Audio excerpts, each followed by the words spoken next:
And these agents process. Power of agents. These agent. With these agents. Alright, so there is this one word in tech right now that literally everyone is throwing around and almost nobody is actually explaining properly. AI agents. And if you're watching this video, you have probably heard this term 100 times by now. Every tech founder is saying it, every YouTuber is saying it, every LinkedIn post is saying it. But nobody actually tells you what it means in simple terms. So let me do that. In the next few minutes, I'm going to explain AI agents to you using just one angry email. No jargon, nothing complicated, and by the end of this video, I promise you will understand it completely. Make sure you hit the like button and let's get into it. So this is an email that a guy named Kabir woke up to one morning. Kabir runs a small online store and one of his customers is furious. There is a package which has never arrived to him. So the email is basically in all caps saying, "My package never arrived. This is the terrible service. Fix this right now." Now, here's the crazy part. By the time Kabir finished his coffee, this entire thing was basically handled and he didn't do anything. An AI read the email, checked the shipping and tried to refund the customer. The refund failed and then the AI actually found another way out, all on its own. All Kabir did was just tap approve twice. That's it. Now, that is not a chatbot, that is an AI agent. And to really understand why this is such a big deal, let me show you the exact same angry email handled in 3 different ways. First, chatbot, then a workflow, and then an agent. Let's go step by step. First, the chatbot. This is the AI most of you already use every day. So, Kabir copies the angry email, opens ChatGPT, pastes it, and types, "Write me a polite apology." And in a few seconds, he gets a calm, professional reply. Honestly, probably better than what he would have written himself. So far, great, right? But then it just stops. And this is the key part. ChatGPT can write the reply, but it cannot open Kabir's Gmail. It cannot check the order. It cannot look at the shipping. It cannot decide on a refund. So Kabir still has to do all the actual work himself. So basically, a chatbot thinks with you. You type, it thinks, it gives you a text back. That's it. Super useful, but it can't talk, it can't act. Next is the workflow. After a while, Kabir gets little smarter. He thinks, why am I copy pasting this every single time? So he uses a tools like Zapier or Make and sets up a simple rule. Whenever an angry email comes in, send it to the AI, draft an apology and save it to my drafts. Nice, right? This saves him a ton of time. And for the simple cases, it works really well. But then the customer replies, "I don't want an apology. I want a full refund right now." The situation has completely changed. But the workflow only knows it one rule: angry email, draft apology. So it does exactly that and sends another apology email. Basically, it's like, "I am so sorry, you want a refund, here is more sympathy instead of your money." Funny, right? But that's the real limit of the workflow. A workflow follows the same exact path which you have built for it, like a train on tracks. If the problem needs a different route, it just can't figure out that. It can follow instruction, but it can't decide what to do. When the plan fails, it completely fails.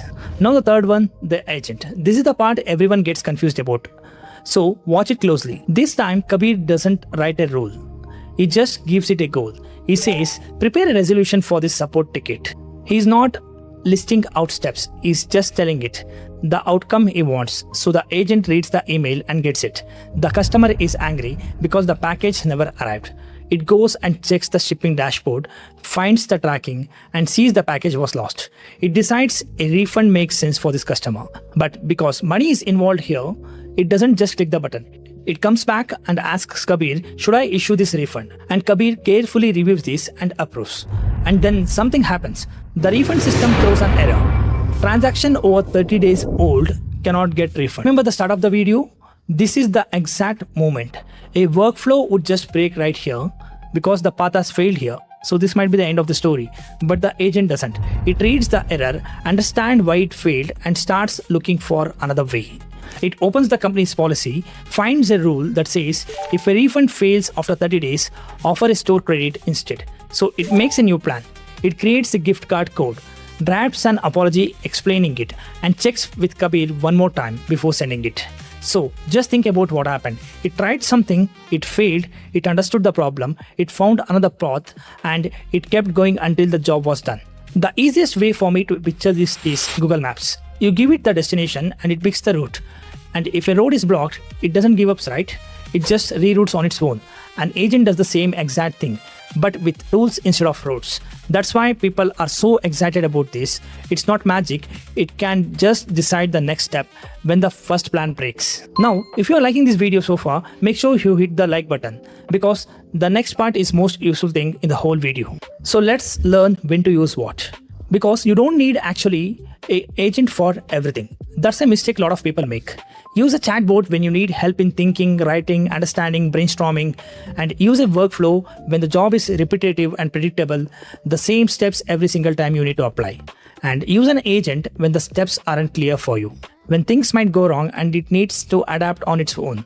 So simple rule, if you can clearly write out the recipe, use workflow. If you can't write the recipe, use an agent. Now let me be honest with you for a second because the hype around this is really loud. Agents are powerful. They can browse, compare options, read long documents, even write code, but they're not perfect.